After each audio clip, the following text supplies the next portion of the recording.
it's a lot of things I know about you. I Mhm. know that you have a wife. I know Yeah. that you're a faithful husband. I know that you always showing up for the church. You know, you're one of the leaders in the church. You serve at the church. So I know, you are an example of what it looks like to be the church and not just go to the building.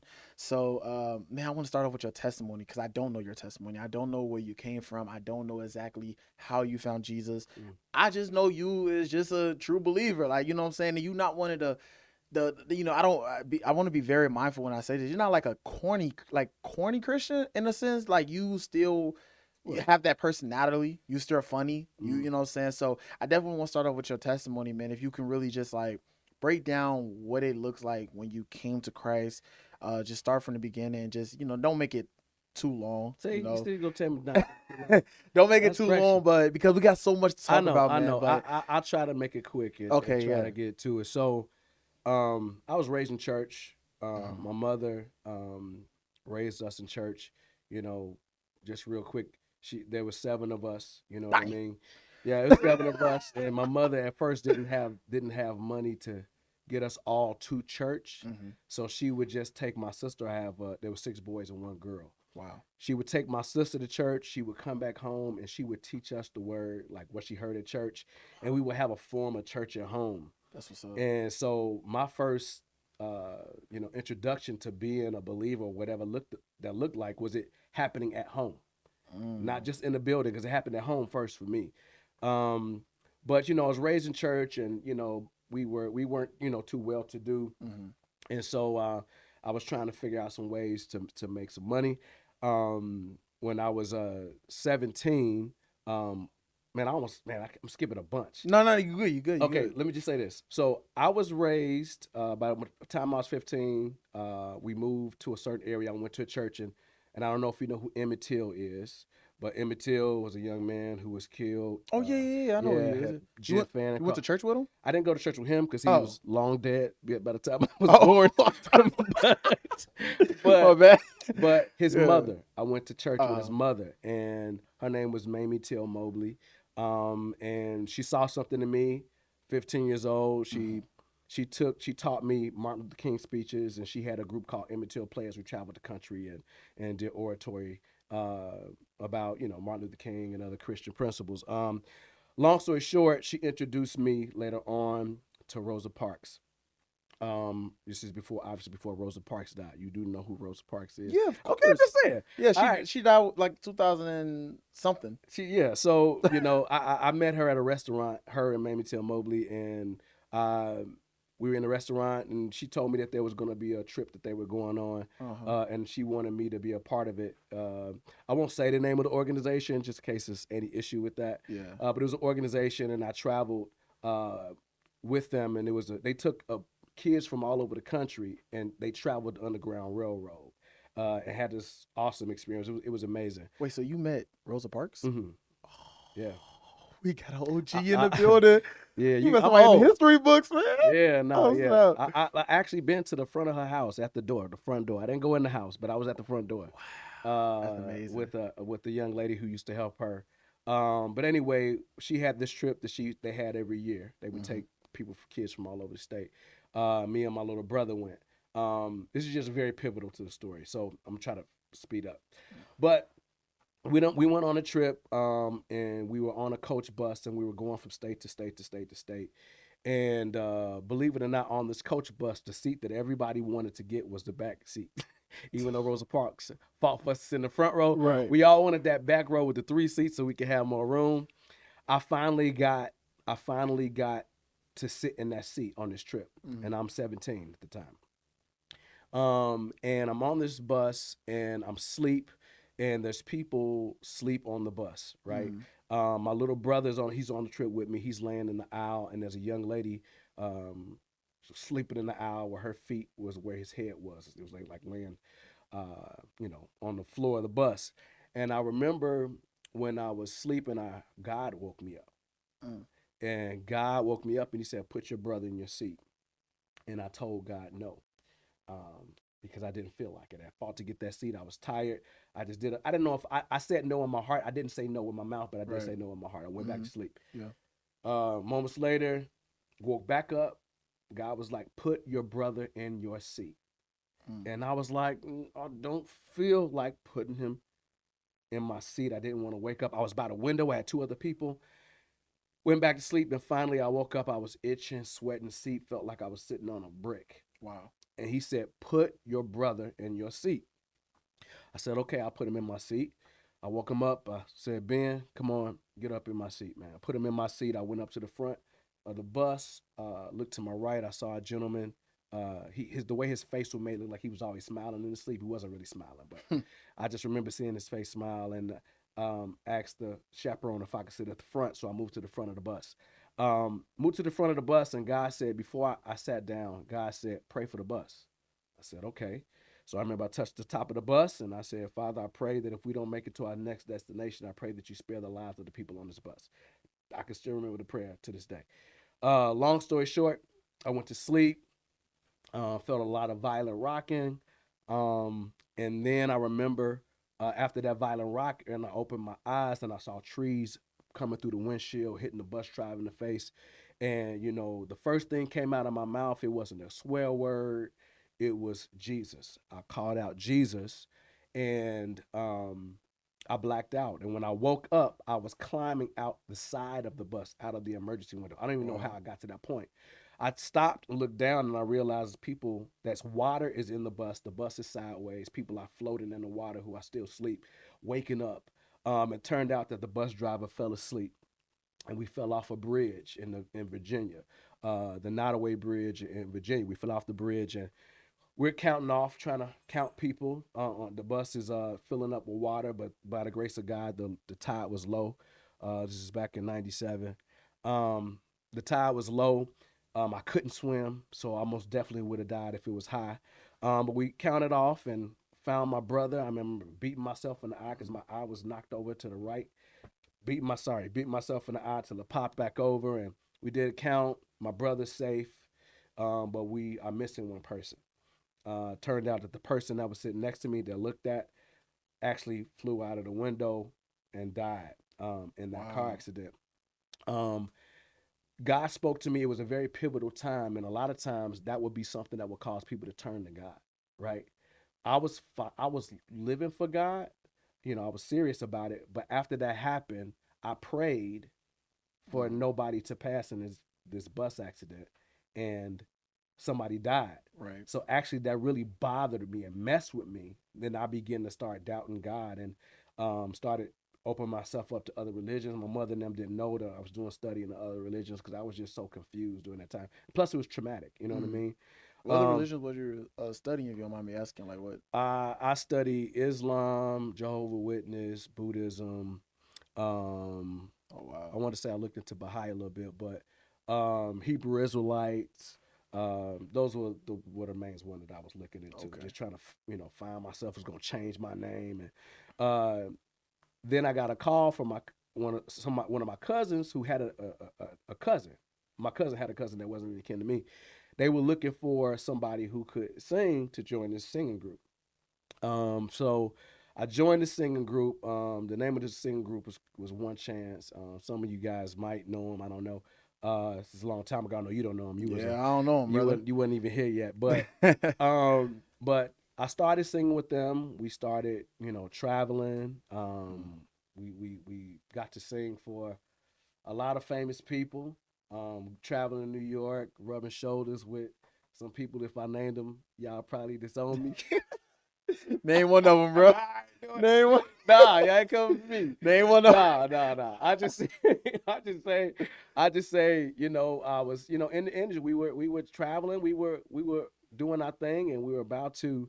The plan was to sign a record contract with MCA Records, which was the record company that we were looking to sign with. I mean, we had an audition. We were gonna knock it out because there was nobody really like us in the industry at the time. But anyway, I remember we were at Mace. I don't know if you know who Mace is. So you so young, man. That's Diddy, bro. That was one that he was with Diddy, right? Yeah, he was with Diddy. I was at Mace's last record release party. Okay. His last record release party. I was at his record release party in New York. And Heavy D, do you know who that is? I don't know who Heavy D is. Oh Lord, I feel old. Yeah, but I know who that is. Heavy D, this was also Heavy D's last record release party. and it was on the same day. And I had my experiences while I was there. Mm. It was crazy, but uh, so anyway, long story short, came back home. But during this time, mind you, I was raised in church. Mm. I've turned away. I was a virgin before I had that bus accident. After that, I gave away my virginity, gave it away, and it started a bad cycle of just womanizing and things. Mm. And still, every once in a while, still going to church and showing up and smiling. But I was broken, and then I was confused. And so while I was singing, I would always still feel this tug, like this ain't. I don't know if this is 100% right, or am I supposed to be doing this? And I had that thought, but we about to get this deal. I'm like, it's on. So I remember I flew home, came home from this record release party, New York, hanging with everybody you could possibly think is anybody. I'm there talking to them and feeling like, man, this is it. This is our time. Mm-hmm. And I came home, and it was during the week. And when I came up to the apartment, nobody was in the house. My mom, nobody was in the house. Wow. And turns out they were at church. My church is on the corner. I went over to the church. I go to the church, and there's a preacher preaching about secular music, teaching about how you gotta watch when you listen to secular music, stuff it makes you do, and all this type of stuff. And I got so mad because I was still keeping in my mind that I was right, and I was trying to convince myself. Mm-hmm. I got so mad, I left out of the church. I went outside and got on top of a school bus. It was 9:30 at night. I'm on Cottage Grove in Chicago. The bus is on the edge of the corner, so you can like literally see me. But I got on top of the school bus because finally I wanted to address God, because I was mad. I was mad about, how did this dude die? How'd you have me pray and somebody still died? Wow. Right? And I'm finally about to make money. You know what I mean? Why are you bugging me? So I wanted to get as close to God as I could. So I climbed on top of the bus, and I remember I screamed to the top of my lungs, and I said, God, what do you want from me? I said, I got you in my mind. I got you in my heart somewhere. And the same voice that told me to put my brother in my seat on that coach bus while I was on top of the school bus, I heard that voice again. And the voice said, the space in your mind is too small for me. He said, the space in your heart, that's too small for me too. He said, I want your whole life. I began to break down and cry. And I remember feeling that he wanted me. He didn't say it, but I felt that he wanted me to quit this group. And I'm like, oh. I started thinking about how close I was, all the sacrifice. I wiped them tears right up. I was like, hold on. I said, if you want me to quit this group, then you're going to have to show me something. You're going to have to do something right now. I say right now, a car pulls up. A guy gets out that I had been talking to. He had left the hip hop industry to serve the Lord. And I told him what happened. And he's like, man, I think God is telling you he wants you to give him your whole life, man. I think you should do it. So I go into the house. And when I go into the house, my sister is in the house. She just came in for a minute. And I gave her a hug. She hadn't seen me. She didn't know what was going on. I wiped her my tears. She had no clue. And she said, Lloyd, I don't know why I'm telling you this, but there's a song. It's a CD. This is a long time ago. There's a CD in the bathroom. I just feel like you need to hear the song. I don't know why I'm telling you this, but all you got to do is just press play on the CD player. I'm like, okay, cool, because I look different, way different than I do right now. Yeah. And I'm like, cool. Oh, all right. So she goes, and I'm praying, talking to God and considering it. And I go into the bathroom and I press play on the CD player. I said, oh, yeah. And the words to that song was, the space in my mind is too small for you. Mm. Wow. The space in my heart is too small for you too. The exact same words that Jesus had just spoke to me on top of that bus. I mean, bro, you got me getting emotional, bro. Bruh. That's me, bro. When I heard that, I couldn't explain it.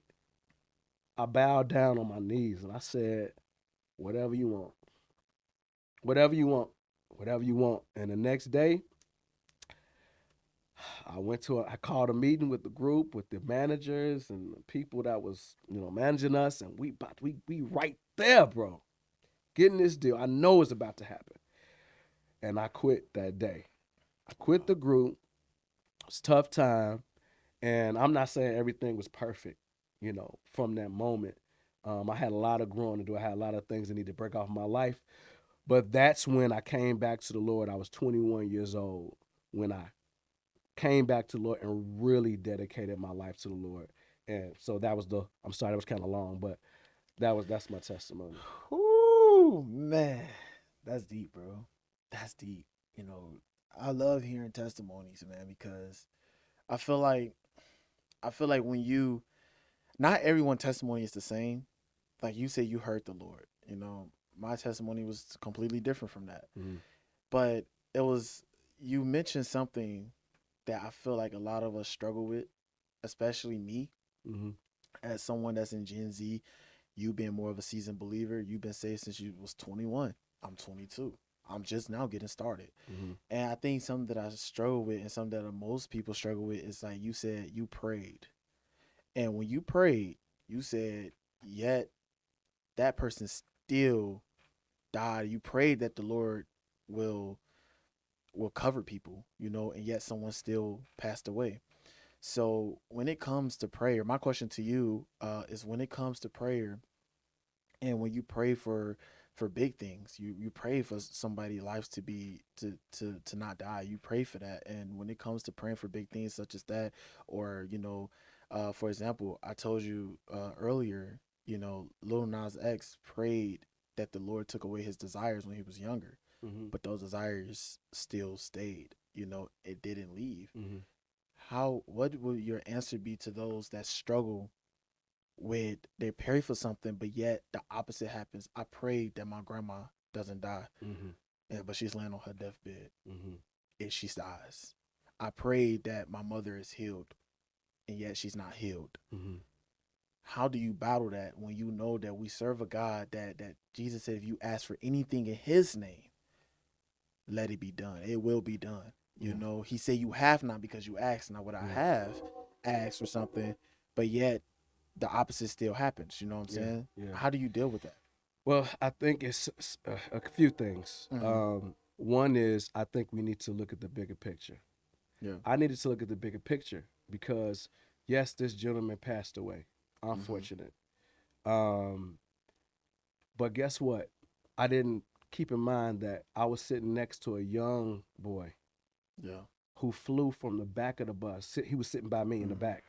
He flew from the back of the bus to the front of the bus and broke his neck, Wow. but he lived. He lived. There's another young lady who's a friend of mine. I won't say her name because I'm not sure she want to be out there like that. Right. But she had suffered compound fractures at her ankles. Like you could literally see the bones sticking out of her legs. We were in the river. The river was contaminated.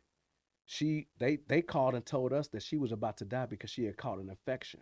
Mm. We prayed, but she lived. Right? I didn't take into consideration what God has done.